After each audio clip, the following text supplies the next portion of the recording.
Everybody, do you remember the clamshell exercise that we all learned in school? And a lot of people still do it. They still use it for hip strengthening and things like that. I'm recording this because I had an issue with my hips about a year ago, and I couldn't go up the stairs. It was my left hip. I couldn't, really spin. I couldn't walk a long distance. I was limping, and I've seen a lot of patients with this. And yes, could it be hormonal in my case? Perhaps, for sure. Lateral hip pain, yeah, for sure. But I will tell you that doing the traditional hip exercises for these patients and for myself doesn't really cut it, and didn't give me the ability to transfer load well up the steps, the subway steps, and walking home. And the reason I'm also talking about this is I had a patient yesterday virtually who I've known for a while. He's male. He had a a right hip issue, diagnosed with labral tear, the whole 9 yards, and not having surgery. He just it would typical sort of internal rotation, adduction pain, sitting bothered him. He'd been doing Pilates, and they were focusing a lot on hip flexion and things like that, and stretching his psoas, which is fine.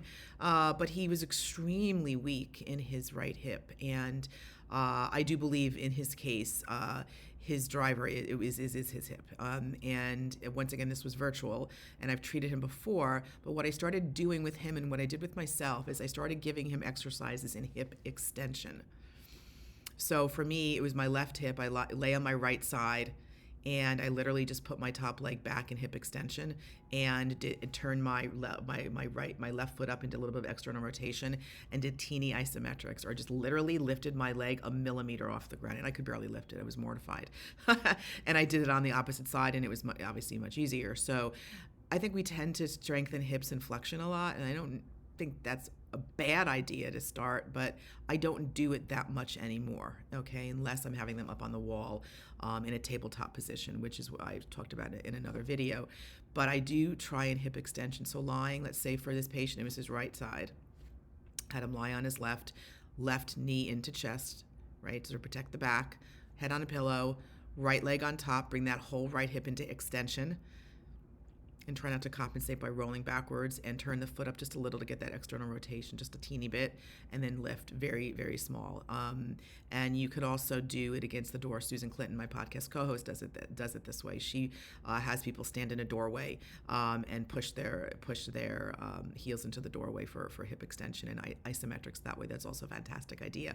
But the point is I think we want to train hips in not just flexion, not just a clamshell, not just side lying hip abduction. That's not functional, right? How is a person going to walk, right? You need to get them that for this guy, his right hip in extension. So if he's walking with that left step forward, that right hip is back in extension. I need that push off going up the stairs, right? How are you going to push off going up the stairs? You're going into extension. So I do think split squats with him with his right hip back. Split squats are fantastic.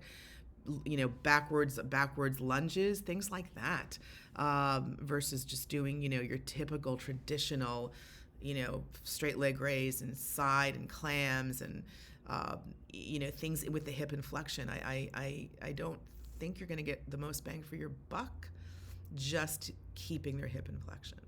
So it certainly helped me, and it's helped him. So hope that helps, and see you later. Bye.